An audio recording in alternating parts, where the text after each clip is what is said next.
guys. I'm back. I've been gone for a couple of months. Sorry. Just been hanging out in Florida, working on the van, working on the ranch. But New Year's is coming up here, and we're on the road again. Last year we did 24,000 miles. We'll see what we do this year. Right now I'm in South Carolina heading north, and we got an awesome adventure coming up. It's going to be great. So this is going to be part one of, I don't know, maybe 2 or 3 parts. We'll see. But part one was going to take us back up into New England. I'm going to be up there visiting family for the holidays. Then we're going to hit Maine, New Hampshire, and Vermont. Yeah, that's if the weather cooperates. So this is our winter New Year's adventure, and I'll clue you in here for you in a couple of seconds, for me in probably a few days. But yeah, stay tuned here, and go grab a snack, and I'll be back. All right, later.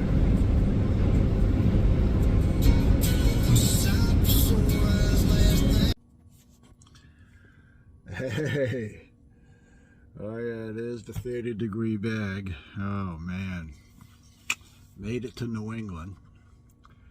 I'm driveway surfing right now. Wait till you see this. Furnace has not shut off all night. It's been going.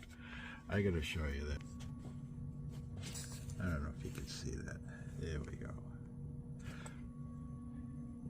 And where do I have this thing set at? Oh, 78. But yeah, it's 19 degrees outside.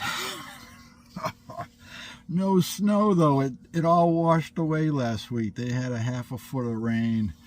Everything. The ski slopes are panicking because it's Christmas week, and it's what they have left is just a pure sheet of ice. So I don't know what I'm gonna do. I might have to just head for Colorado. They just got dumped on again, so I think that's my best bet. There's nothing up here in New England. I feel bad for the New Englanders. I mean, this is the second year in a row where they've had so far. I mean, it's the beginning of the season, but still, it doesn't look good. And they're calling for 2 days of rain later this week, Christmas week. So, and even up north, they're not going to get any snow up here. I think Jay Peak, right on the Canadian border in Vermont, they might get a little bit of snow, but I'm not going all the way up there to ski on crap. So I'll hang around here through the holidays, visit my folks, and then I think Christmas Day, gonna start heading out west. Hopefully there won't be any traffic Christmas Day. Everybody will be home, you know. And I'll have one day of open roads. But yeah, coming up here from Florida, oh man, where did it all start? Probably PA, when I hit Pennsylvania on Route 81 there by Harrisburg and all that. Oh man, all the way here, it was a disaster. Because the biggest problem is they're working on every highway, they're working on every road. So that just, you know, they take 3 lanes and squish everybody down to 1 and 2 lanes, and it just miles and miles of backups everywhere. It was horrendous, but hey, that's all part of it, you know. So okay, catch you. This is just a little update. I'm in New England for a few days. All right, I'll the next clip we'll see where I end up. All right, but yeah, the van's doing good. I got the drawers open there to help get some heat in there. My batteries, well, that's the water tank. That's the water tank in there, and that's my heater right there. That's it. That's throwing heat in this way. And the batteries are over here on this side, right over here. So, which is the batteries are down here. The water is down here. So, yep. Yeah. So far so good. 19 degrees. I have a full tank of water. I have nothing on my outside tank. And over here, my holding tank, I have about a half a gallon of antifreeze in it. And basically it's just brushing my teeth, washing my hands.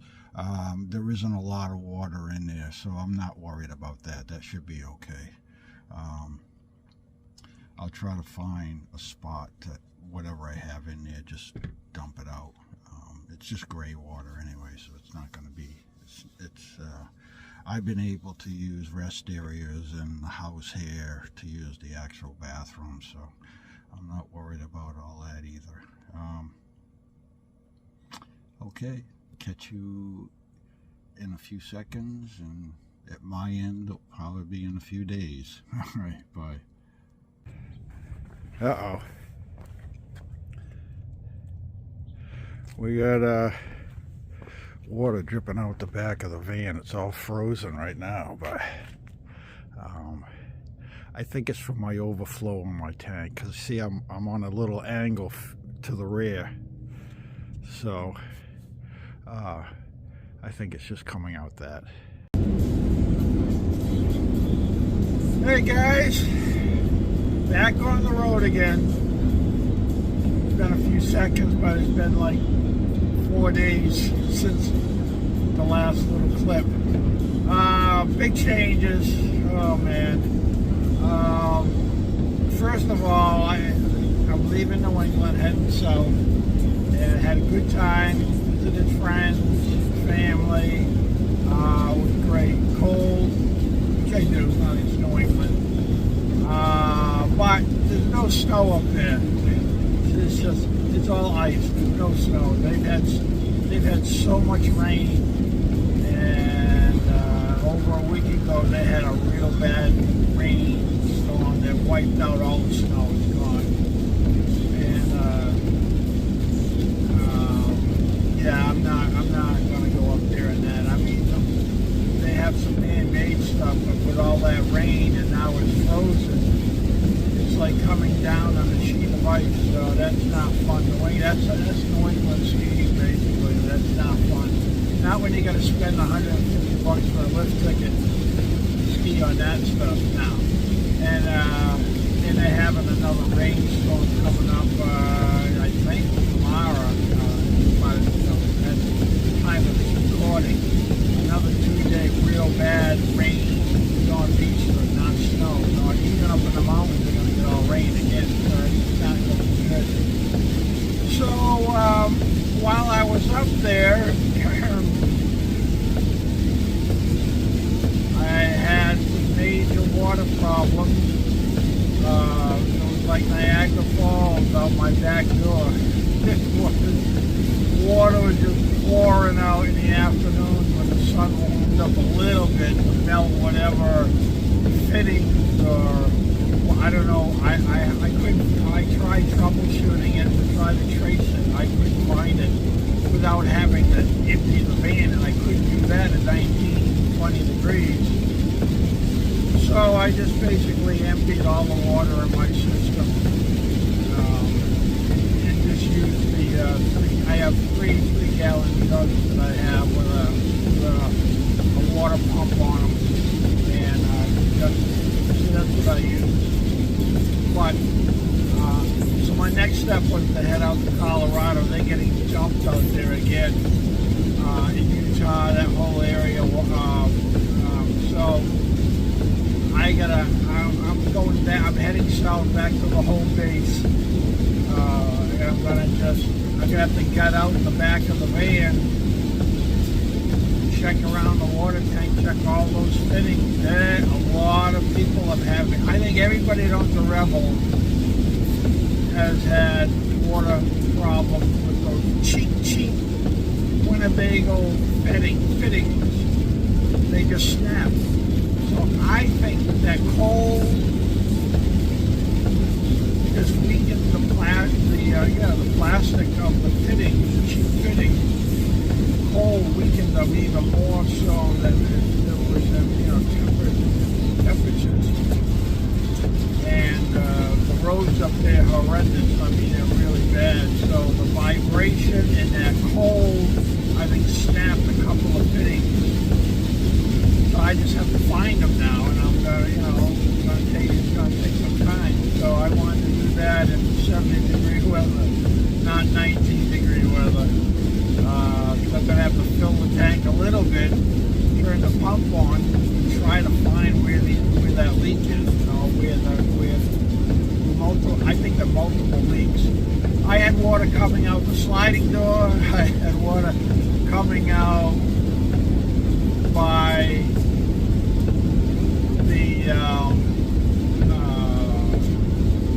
the passenger side, underneath the bathroom or the shower area. It was coming out there on my side washboard, and definitely out the back door. My maid was parked like on a 3-inch or 4-inch angle, so all the water was kind of running out underneath the floor. I had no water in the living area. It's all underneath the floor. So I don't know. It's going to be interesting. But anyway, I got to fix that. And then I'm going to leave everything in here. I'm going to leave, as soon as I fix it, I'm going to head west. I'm going to take the southern route 10 through Texas, and then go up that way to Colorado and that area up there, Utah and that area. I think that's the way I'm going to go. It's the shortest way for me. So that's the latest news. Yeah, I got to tell you, I probably am not going to recommend a Winnebago. I think their quality sucks. I mean, they've had this problem with these fittings since 2019. This is a 23, 22. So 22 Mercedes, 23 built Winnebago. So they refuse to address the problems. So, I'm not recommending, if you're looking for a Revel, I would just stay away from them. Mercedes, they have their quirks with this thing, like my cruise control is out. It's been out now for the last 100 miles. It just decided to shut off.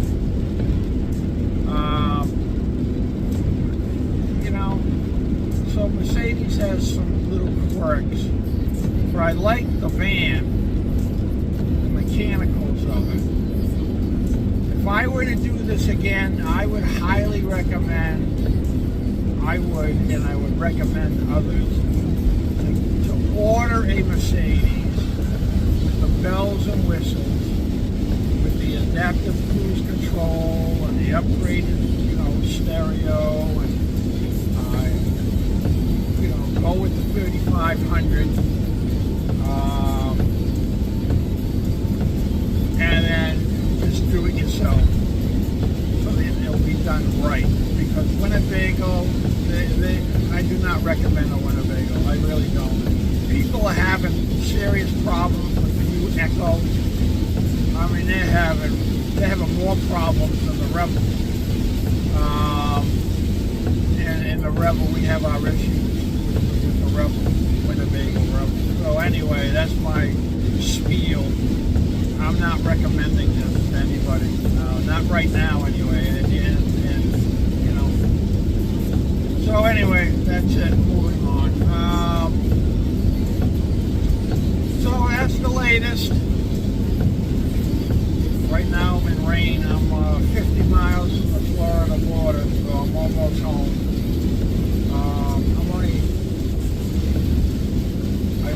yesterday morning. Well, right now it's 8 a.m. I left yesterday at 5 a.m. and I'm already basically at the Florida border. I slept for 5 hours at a rest area at a Cracker Barrel. I went into a couple rest areas and it's trucks. You know, I'm not doing rest areas anymore. My number one priority is like a Cracker Barrel. It's just so much quieter. There was 2 other campers in there. They were closed. I pulled in. I pulled in around 11, and I left this morning at 5. So I mean, I got a few hours sleep. It worked out good. Quiet. They're usually pretty safe. They're in pretty good neighborhoods. So yep. Hopefully, well, I don't know. We'll see how long it takes. I'm hoping a day or 2 to work on this. Maybe by Wednesday, we'll be heading west. I got my snowboard. That came in while I was up north. I put it all together with the bindings. Then I went to the Burton outlet store in one of the malls up there, the outlet mall area that they had, factory outlet area. They had a Burton store. I got a beautiful snowboard, snow jacket. Like a $200 jacket. I got it for $130, I believe it was, $125. That was a real good, nice jacket. Oh man, beautiful. I'm gonna really enjoy that. So I upgraded my equipment, and now I just gotta find snow. I got a weird winter. Oh man, last winter they had tons and tons of snow. This winter, totally different. All right, that's the latest. I'll probably once I tear that apart, I'll have a video of what I found. But if you're looking at a Revel, be prepared. You better have your patience with it. That's what you say. All right, catch you a little bit later. All right, bye. All right, we're back at the home base. All right, we jacked up the van. I put blocks, my ramps, so that it's tilting down a little bit because I need to fill the tank, pressurize it to find out which fittings are gone. But the first thing I need to do is we got to strip all this out of here, take off the lower cowling here to expose the tank, and then I'm going to take this cowling off here to expose the batteries, and hopefully behind the shower area here, hopefully this is where the fittings are. I think I have a fitting or 2 over here because water was just pouring out of here. You can see it's still wet, it's still dripping. And then we had water, water pouring out underneath the floor when I opened up the slide. Of water just pouring out of there. So yeah, so I probably have a couple of fittings that broke over here on this side. Freaking Winnebago. All right, so let me take all this out, and hopefully it'll be an easy fix. We'll see. All right, guys, to take this here cowl off, it's not easy with all this here attached. So you have to disconnect this 5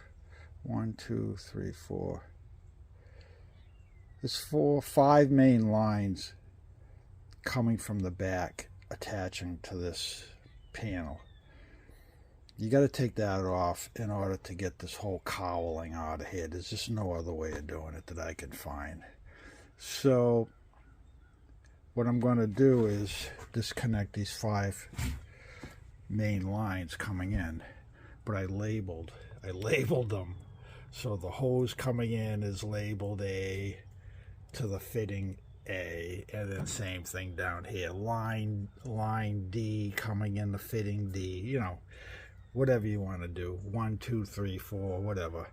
But that way there, when you're ready to put this back together, you know exactly where these lines are going. This is a big freaking spaghetti mess here.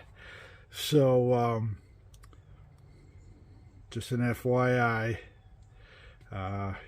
this is what I did. I think it's going to work out okay, but I gotta get in here because I think the fittings that broke are down in this area over here, because the floor drain underneath the sink, there's an opening in this floor, and all the insulation underneath the floor was all wet, and I was parked on an angle like this, so the water should have all been coming out the back. When I first noticed it, it was leaking up front underneath the slider, so it's telling me that the water leak occurred in this area here. So I'm going to replace all those fittings in there so I don't have to go through this again, especially in that corner. I'm pretty sure it's a fitting, and again, I don't know until I get all this off, but I'm in the process of doing it. So this is, I'm trying to, everybody's going to have to do this. If you have a Revel, you're going to have to, this is coming. Be prepared. So I'm showing you how to go about it now. Nobody's done a video that I can find that shows you how to do all this. So I'm showing you now. So take out all your screws, and I labeled them. They're all over here. They're all labeled where they go, and in the order I took them out, because some of these screws are longer than the others for some reason. So they're all labeled on where they go. I just put them on blue tape. Like this one here says the wall by the pantry. This is the top of the cowling, and this is the one that's on the floor. And I also took a video. I lined the screws up on the floor. Not a video. I took a photo of the screws, especially where these odd sizes are, so I know exactly which hole they go in when I go to put all this stuff back together. So, make sure I don't lose those caps. Okay, so anyway, so that's what I did there. I'm trying to pull this out, but what happens is this here is tucked underneath this here lip, so you gotta pull the bottom out and then drop this top down to pull it all out. Okay. All right, let me get back to this now. I'm all set to disconnect these hoses, lines, and some of them are crimped too. That you can see right here, that's a crimped one, and I have one in here too that's crimped, so it's not really letting water get through. So I may have to replace this here hose. No big deal. I already did it once last year. I had this one here, because you can see I've already replaced the with one of these pipe clamps right here. That hose there actually closed right off on me, and I couldn't put water in the tank at all. It had just seized up, closed up on me, and that's a common issue too. So if you're having trouble drawing like antifreeze into your tank, or if you have a 5-gallon bucket and you're trying to get water into your tank from siphoning in, that's the hose that will collapse on you. It will actually be flat, and it won't allow you to siphon or winterize your tank, so you're going to have to replace that line. But this is the line right here that needs to be replaced. Again, I already had to do it last year. I ran into that problem. All right, let me see if I get this cowling off. All right, what a job that was. Okay, so I checked all of these. These here look good. Nothing's wet over here.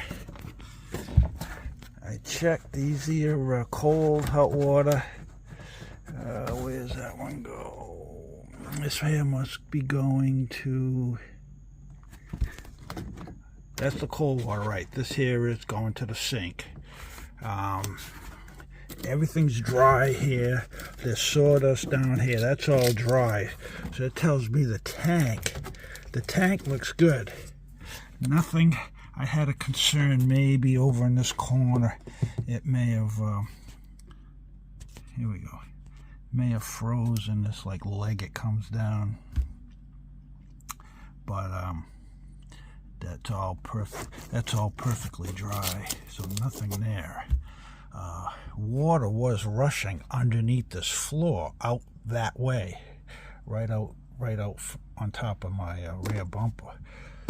Okay, but this is all dry here, so there's no issue in this area. Okay, so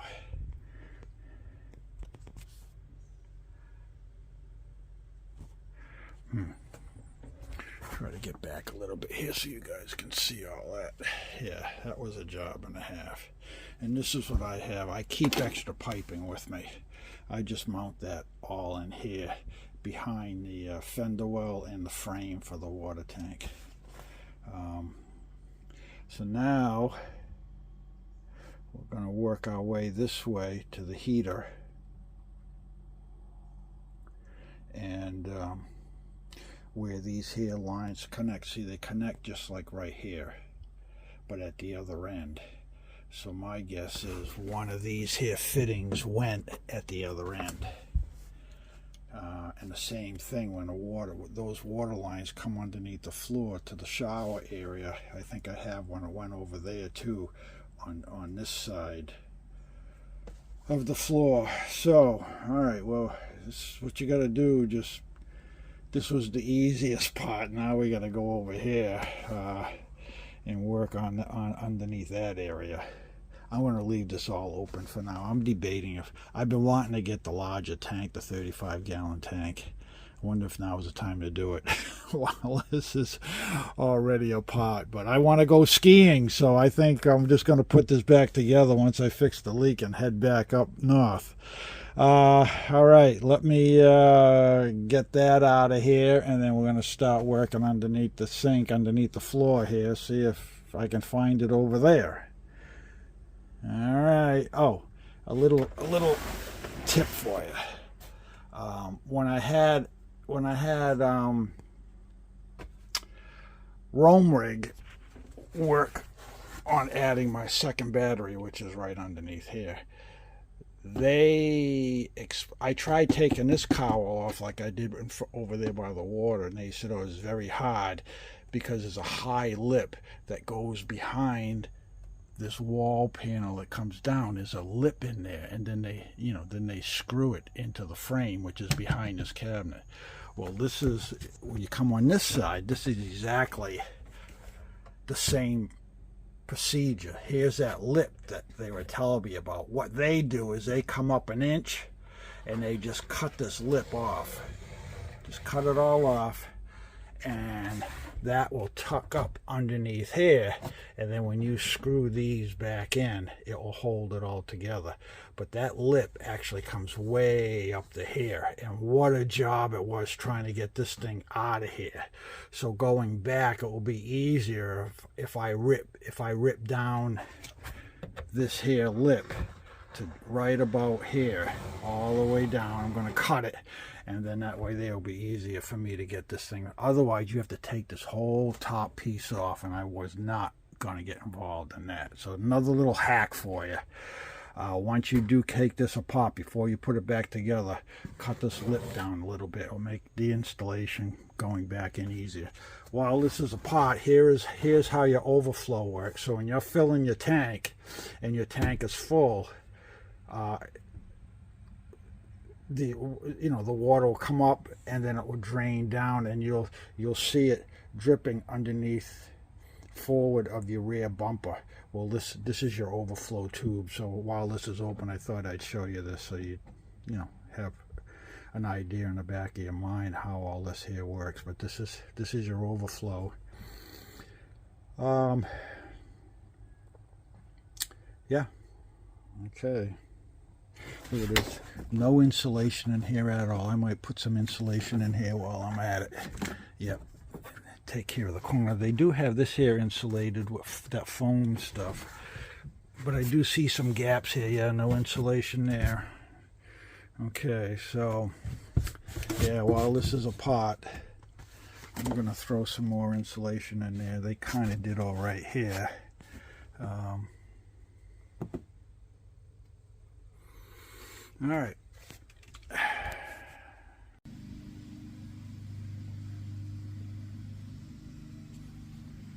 All right.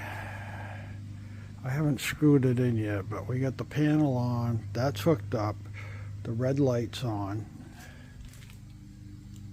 That means the water pump is on. The whole system's pressurized. And that pump's been on now for close to 45 minutes. And it hasn't come on. It's pressurized. The whole system is pressurized. Has not come on to keep the pressure up in the system. I'm totally baffled. There is no leaks in here. I just tore apart.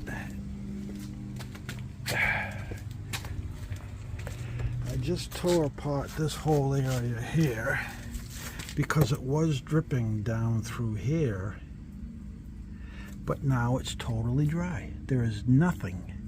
Nothing's wet.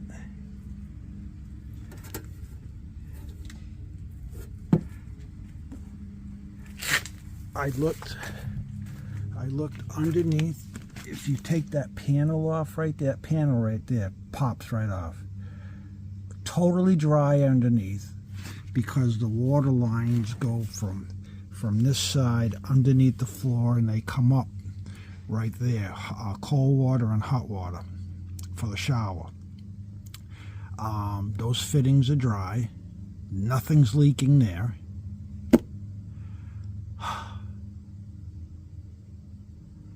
Seems to me if there was a cracked line or a fitting, a cracked fitting with all this pressure, you know, the water line here, the pump, any slight crack or loose fitting, and it would be pissing out water. It'd be constantly spitting out water. I don't know. When I was up north, it was not pouring, but it was a good stream of water coming down. Actually, you can see the rust right there. Well, that's from shavings from the roof or something. I don't recall driving through a rainstorm, or did I? No. I don't recall any rain. I don't think.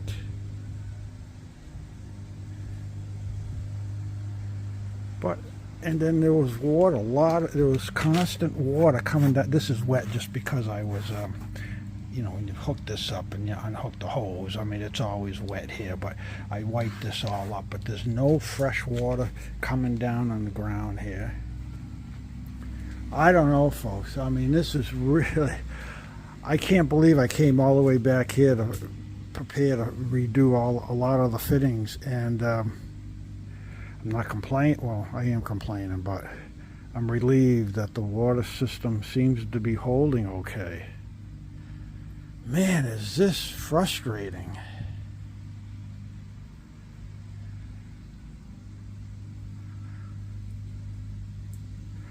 I have no clue what was going on here.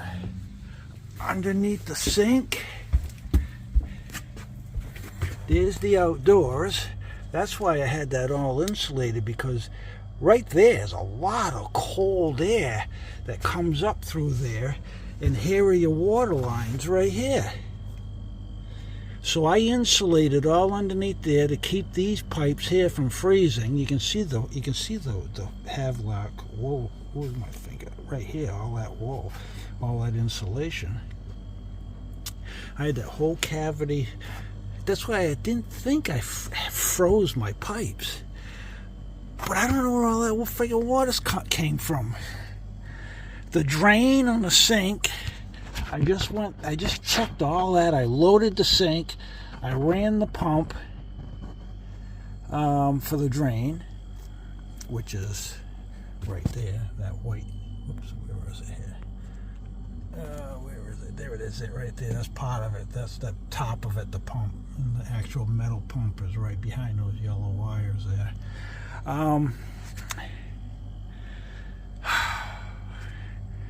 Push that down a little bit. Here we go. So, I don't know. Let me look underneath here again.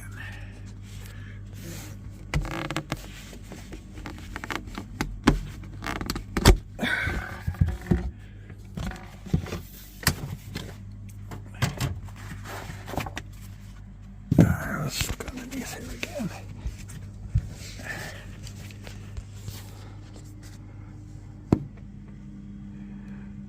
This is underneath the shower.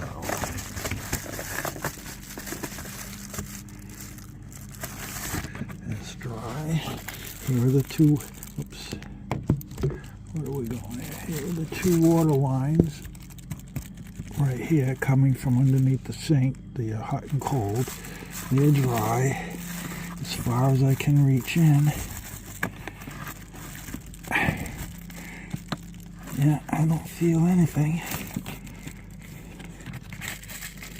Totally dry. All right. I don't know.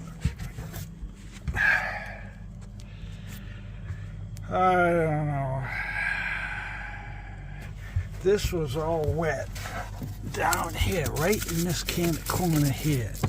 All right, see, that insulation is still damp. So where, let me see if I can show you here. Right here. Oh, here we go. Right underneath here, it's not wet now. It's a little damp, but that was from the other day, but it's not wet. This stuff dries pretty good too. It's supposed to be, if it gets wet, it's supposed to be a little moisture resistant. But anyway, that's why I put it in. But yeah, this seems to be okay here. So I don't feel anything here. I'm wiggling these pipes now. There's pressure on these pipes because the system's pressurized. I still have the switch on. Nothing. It's all dry. So let me try one more thing here. Oh, baby.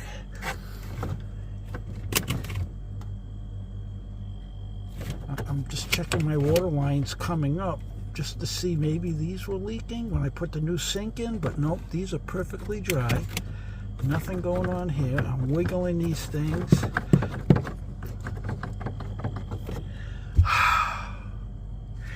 I'm going to check.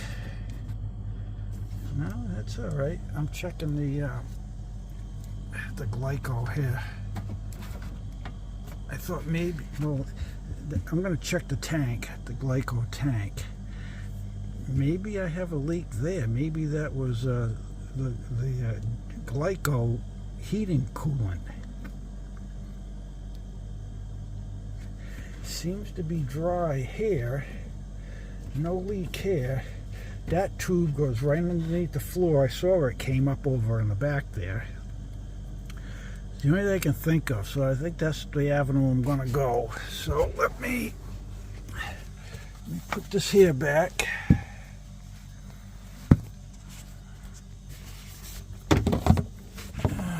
Should just stuck right in like that. Okay, that's put back. All right, let me. My office here. Let me clear this out. Let me get in here. I'm going to check the tank on the glyco. I'll be right back to let you know how that looks. Okay. Let me get a light on in here. Everything in here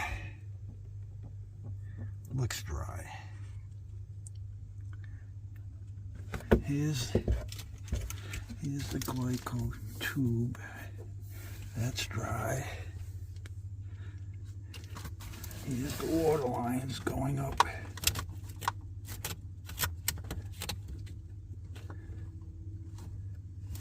Don't feel anything there. It feels pretty dry down here.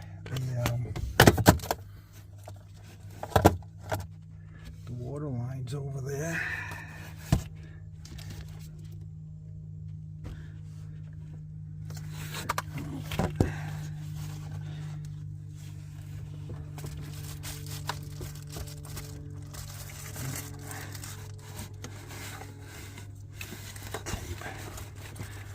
Yep, I don't feel anything there. Alright, let's check this. Let's see what the level is here.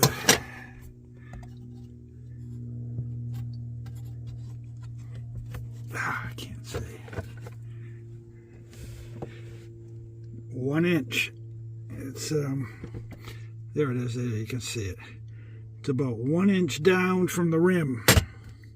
So my glyco for the heating system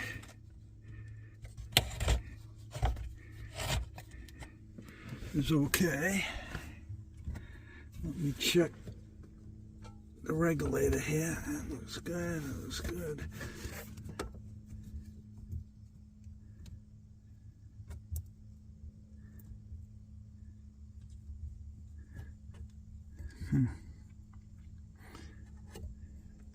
I'm just checking this fitting right here. That all looks good.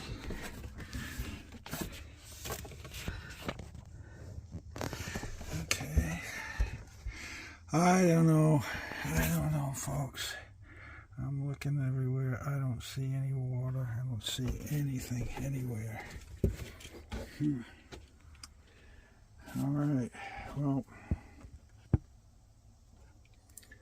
I guess we're going to put everything back together. I have no clue what was going on here.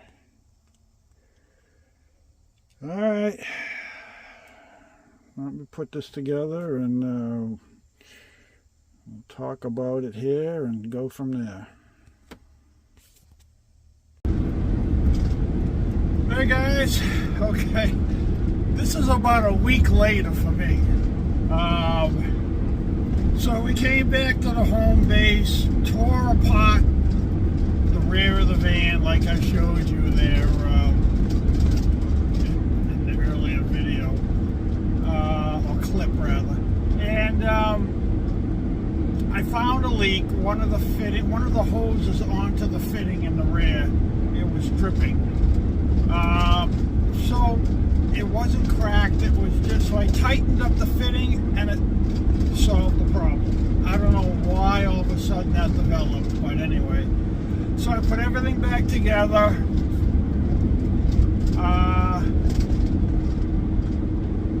Added another round of security apparatus on the van that I'll show you when we get into this trip a little further down here. I'll show you what I've done. Added a safe. I have a safe in here now for my well, I'll let you know. I carry. So being from Florida, I have reciprocals with, I believe, 38 states that I'm allowed to carry my defense into another state. In the states mainly that I'm not licensed for, which they don't recognize reciprocals, are mainly up northeast, and I'm not going up there right now. We're going west. We're going west, young man. Loaded up all my snowboard gear, went through all my clothes. I'm pretty much all set. I think we're going to Salt Lake City. We're going to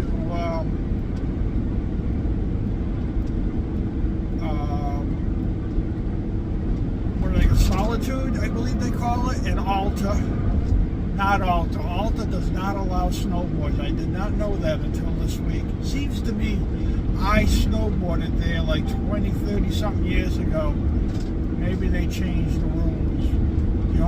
I think that's one of the only slopes that I know of in the country that don't allow snowboards. But anyway, that's what I read online. It's only a ski mountain only.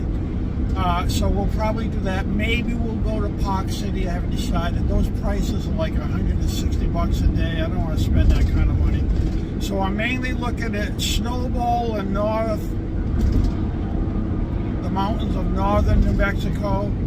They're like, with my age bracket, my senior discount, I'm looking at about $70 a day. And then Solitude, the same thing there, around $70 a day with my discount. So not too bad considering what all the others are getting. Unbelievable. I don't know how people can afford it, especially if they have a family. Oof. But anyway, made a couple of calls out that way on boondockers.com. I may have a couple of driveways that I can crash in out there, so that'll help, because I guess they're pretty strict. These ski slopes are really strict. They don't want people spending the night overnight in their parking lot, so they actually have security that rides around, so you kind of have to stay somehow outside of the park at night. So anyway, I'll deal with that later. But anyway, that's where we're heading. So right now we're heading to a concert in the desert. It's not Burning Man, much smaller than that. But I belong to a couple of van groups.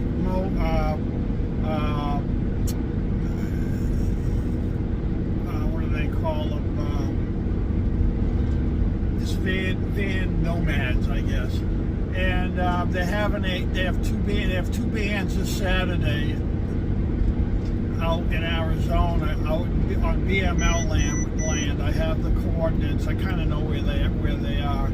So I want to go to that. That sounds like fun. So that's next Saturday. This is New Year's Day, Monday, New Year's Day. So I have 5 days to get out there, which unless I have a breakdown, I don't foresee any issues there. And I can kind of take my time going across too. I don't want to do any long hours. So that is the plan. We're back on the road. I think I got the leaks fixed, like I mentioned, and I have just the 26 gallons inside the water tank. And then I also added, I'll show you here at some point, the 3-gallon containers that you can get at Walmart. I have 5 of them, so I have 15 gallons of strictly drinking water. I took out the Clear Source triple water filter system I had. I just used up way too much room. So I went with a single cartridge to fill the main water tank here for showers, cooking, that kind of stuff, if I'm boiling water. And I'll save the jugs for drinking and maybe some cooking, we'll see, coffee, stuff like that. So I have plenty of water. I have 15 gallons of the drinking water and 26 gallons of the wash-up water and shower water. And it's all inside here, so I did that. I added that. In case I develop another leak, I can just drain the water, because I'm not coming back again. I'm done. I'm not doing that again. And one of the main reasons I came back, a second reason, was they were getting another rainstorm up north, and actually Loon Mountain was closed. I downloaded their app, so I was part of their network, and I got a couple of notifications that they actually closed the resort down, lack of snow. So, and they haven't gotten any since. In fact, they've gotten more rain. So I rode off New England. I figured I'd just come back down here to home base, fix what I had to, repack, regroup. Now heading west for a month or so, whenever. So that's about it. I will, oh, look at all the tomato plants. Oh, let me turn this. You guys up north are going to have tomatoes pretty soon. I'm down here in southwest Florida. Look at acres and acres and acres of tomatoes. They're green. They're going to be picking them pretty soon. So, yeah, pretty cool living down here, watching all these. You got peppers, tomatoes in my area. We got pomelo, oranges, and a lot of cattle. And I'm further south, like Miami, down in that area, you get a lot of, you get your lettuce, you get another variety of veggies that grow a little bit a little further south in a little more humid and warmer growing zone. Here we go. So, let you know, I'm going to show you how I boondock a little later on this afternoon. I'm going to go into my app and I'll try to somehow do a screen recording of how we're going to look for spots at night across the country, and maybe you'll learn something, and then we'll just go from there. All right, I'll catch you a little later on this afternoon when I'm ready to start zoning in on a nighttime spot. All right, guys, hang in there. Oh, Happy New Year. Although you'll probably see this a week or two later, because I'm going to delay my videos a couple of weeks, I think. Okay, later. Hey guys, good morning. The next day, I didn't go anywhere special. I just stayed here at Buc-ee's. Stayed here at Buc-ee's last night. It's right on Route 10, and just outside of Mobile, Alabama. I'm 20 miles into Alabama here, so I had a good day yesterday. Having breakfast. What time is it? It's like 5 a.m. Central Time. So, yeah, there's probably 4 or 5 campers here. They let you sleep on the outskirts. There was some talk about they didn't want you staying overnight here, but nobody bothered us. So that's a good thing. And then, like now, I went in for my coffee, and I'm having a croissant, egg, sausage, cheese croissant. Went in, used the bathroom. Nice stop, you know. So, it's now Tuesday morning, January 2nd. And I think we're going to make a beeline up to Santa Fe, New Mexico. They have reasonable lift tickets. They're about $80 for the day. Something like that. 70 or 80, I forgot. That's with my senior discount. But I just got a weather book because I haven't punched into my weather app. I got a bunch of spots out west punched in. Anyway, I have Santa Fe punched in. It's look on the map. It's up in the northern part of New Mexico. Anyway, I just got a weather alert this morning. Winter weather advisory. They're expecting 10 inches of snow Thursday afternoon into Friday afternoon. So, guess where we're heading? Our first stop's going to be Santa Fe. It's 20 hours away. So today's Tuesday. I should be able to get there by tomorrow sometime. Definitely by tomorrow. And scope out the area, try to figure out a place where I can spend the night. It's up in the mountains. I don't know where I'm going to go, but we'll figure it out. So it looks like I'm going to be there for the snowstorm. 10 inches of snow. Should be interesting. Should be interesting. So, all right, I'm gonna let you go. I'm gonna finish my breakfast, and we gotta get through Houston. Well, first we gotta get through Louisiana and all that, and then we'll definitely get through Houston today, and then we gotta start heading northwest. We're gonna get off at 10 and head northwest up to Santa Fe. All right. I will talk to you later. That's the plan. Oh, my engine light came on. Knew there's always something. But it was right after I filled my tank yesterday, one of my stops. And I filled it right up to the edge. So I have a feeling it's only that vapor gauge. It's happened on other vehicles that I've had. If you fill your tank up too much, it blocks that gauge, and then it throws an engine code. Because I stopped, I checked the air filter, I checked everything. It's running super, so I'm not really worried about it. It usually goes away in about 3, 4, 5 tanks. It evaporates in that little sensor. So that's what I'm waiting for it to do. So I'm not worried about it. But other than that, everything's going good. It went down to 32 last night. I had the temperature set at 68 in the van. Nice. It came on a couple of times. Just to top off. It was beautiful. So, yep, we're going to move on here and catch you a little bit later today. All right. Bye. All right, good morning, guys. Another day. Still on the road here. Changing plans.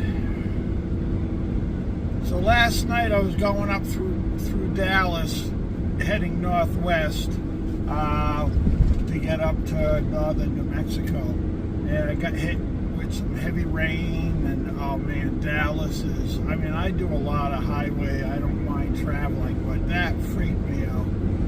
That was a nightmare. I don't think anybody wants to be in. It was horrible.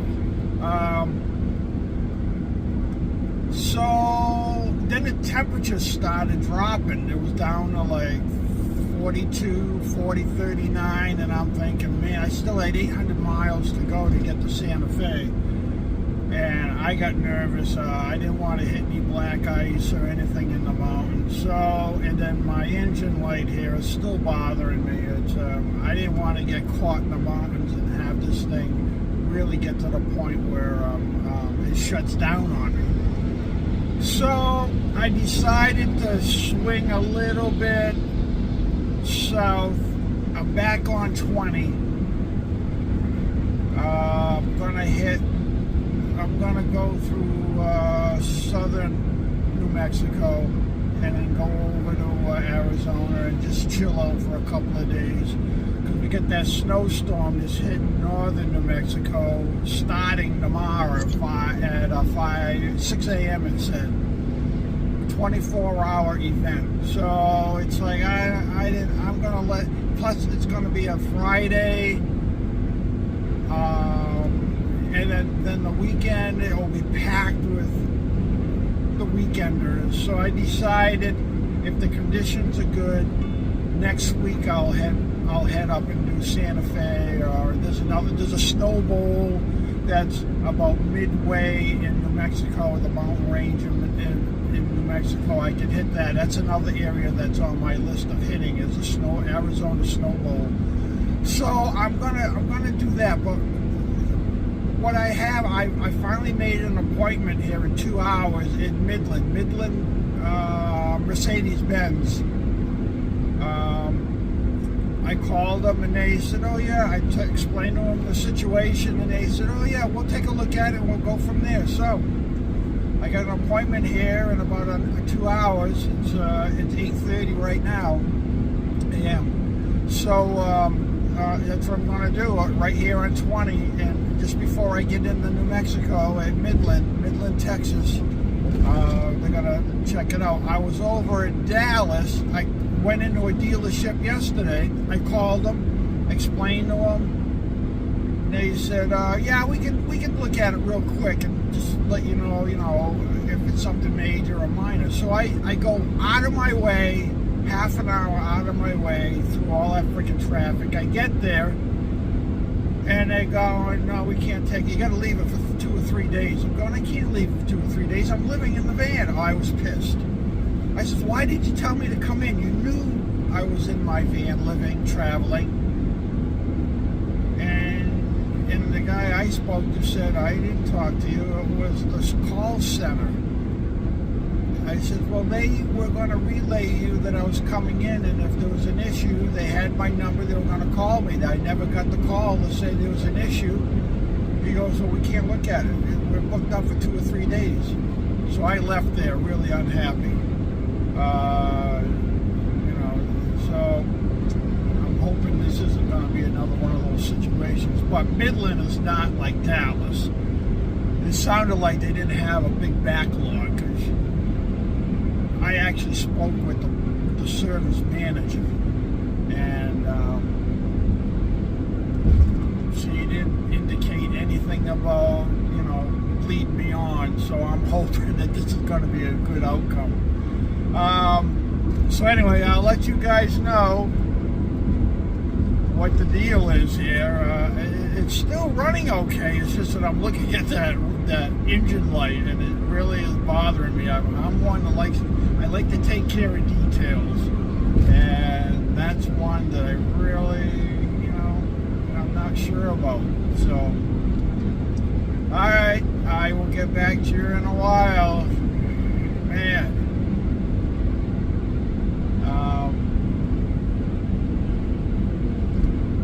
Get a Revel, you better have a lot of patience, that's all I can say. Oh, alright. Talk to you in a little while. Okay guys, I'm back on the road, heading west. I'm on I-20/I-10, heading towards New Mexico. So I left the dealer. They were much more accommodating than the dealer in Dallas. I do not recommend a dealer in Dallas. I don't recommend anybody going through Dallas. What a zoo that is. So I got there, I don't know, about 11:30, and I'm thinking, I'm going to be there all afternoon. They're going to take lunch and then maybe squeeze me in. So I get there, and service manager lady comes out. We do all the paperwork, and she explains they get $200 to do a diagnostic. I said, well, I have no choice. I got to know what's wrong with this thing. So I signed off and had them do the work. Evidently, their Sprinter division is in another building somewhere else locally. So they took the van to their Sprinter or van garage, and they took it right away, like within 5 minutes. They had it, and they took it off. About an hour later, they brought it back, and she explained to me that it was just a systems code, and system codes, once the system alleviates itself, the code stays in the system. It won't clear itself, so that engine light will stay on. You have to bring it to a dealer, and they will clear it for you. Meanwhile, while I was talking with her, the head service technician, evidently he's the one that drove the van back because he wanted to talk to me about it. So him and his wife, I guess, are looking at getting a Revel. He knows about the van, and he knows how quirky they are, but he works on them all the time, and he's okay with that. He was asking me mainly about the Winnebago portion of the van, you know, the livability, the options, how long I can stay off grid, and all that kind of stuff, you know. And while we were talking, he was explaining this filter, that set the code off, which was the particular matter filter that's underneath the vehicle that takes the DEF fluid and it mixes with the exhaust in this chamber, and it takes the gases from your exhaust, converts it to a particle, and this particular filter collects all those little particles. And there's a setting on your dash. If you go into systems, you can actually, it will show you the filter, and it will show you how, you know, is it a quarter full, half full, 3/4 full. It shows you how full this filter is. And at a certain point, the van itself burns off. It builds the heat, and it burns these particles to dust, I guess, or it's gone.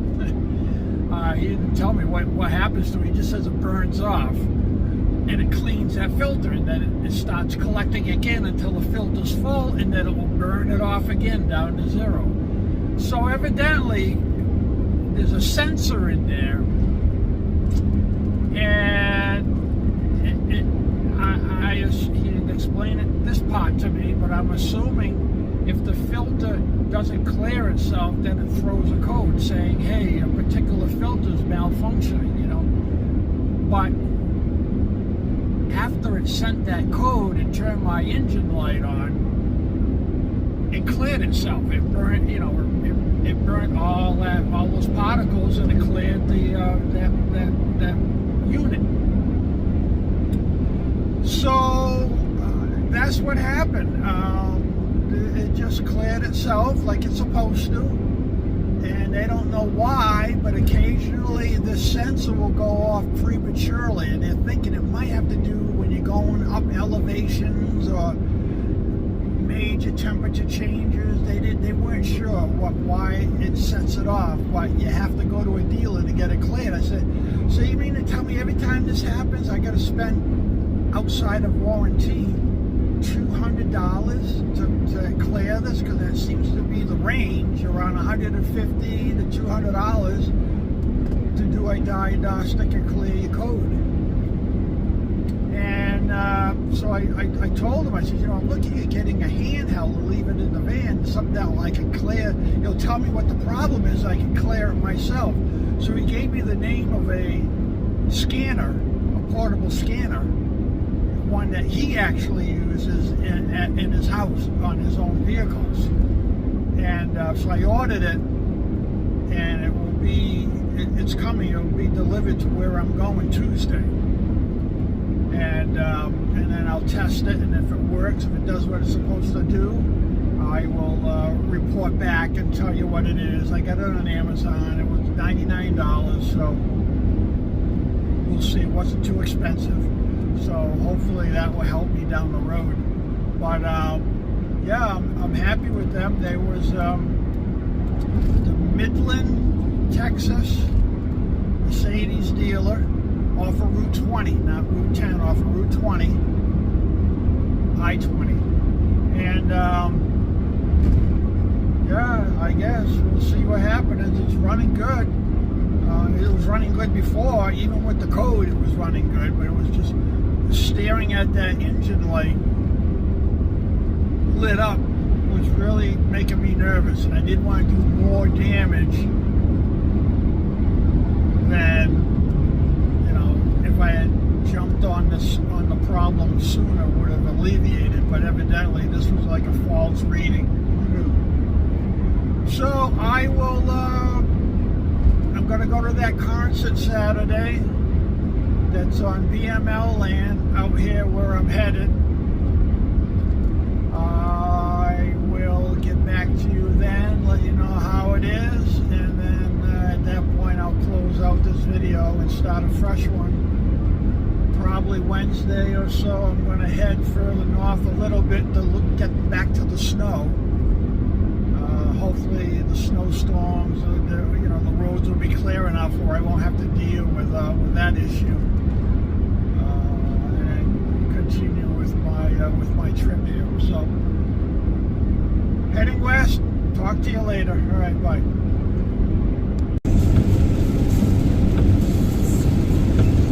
Well, this is interesting. I'm just coming out of New Mexico. I'm not going up to the mountains. They've upgraded the storm, I guess. It's going to be even worse than what I thought. They actually said the roads may be closed heading up there. So I said, the hell with it. I'll go next week. So I'm on Route 10 coming out of New Mexico, and I don't know if you can see it, but I just hit a wall of wind that almost blew an 18-wheeler in front of me off the lane, off the highway. And then the temperature dropped. It's like 36 degrees now. It's snowing. I don't know if you can see it, but yeah, this is pretty interesting. I'm glad I didn't go into the mountain because I got all I can handle right here with this, and I'm flat. Supposedly, down in the lowland here. But yeah, I'm going through the desert. This desert sagebrush. I'm waiting for one to blow across here again. But I got these tumbleweeds blowing across the highway. It's snowing. Oh god. Alright, well, I just thought this was interesting to show you. It's 5 a.m. I woke up at 4. I'm 2 hours time difference here. I'm in mountain time now, like I said a few minutes ago in another segment.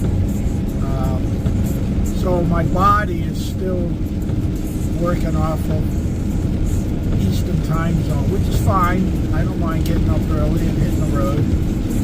So, now you can probably see it. It's really coming down here on the windshield. Oh yeah, this is good. It's dropping down even more now, 35 degrees. Let's see if I can put the headlights on here. Yeah, there you go. Now you can see it with the headlights on. Oh yeah. I'm gonna get snowed in New Mexico. This is crazy. Alright guys, I'm heading for Quartzsite. GPS says I'll be there about 1 o'clock this afternoon, so that'll work out. I'll have a couple hours to find a campsite here, hopefully, if I don't have an issue with the snow. Oh yeah, it's really coming down now. But being from New England, piece of cake. Piece of cake. Alright, catch you when I get to Quartzsite, Arizona.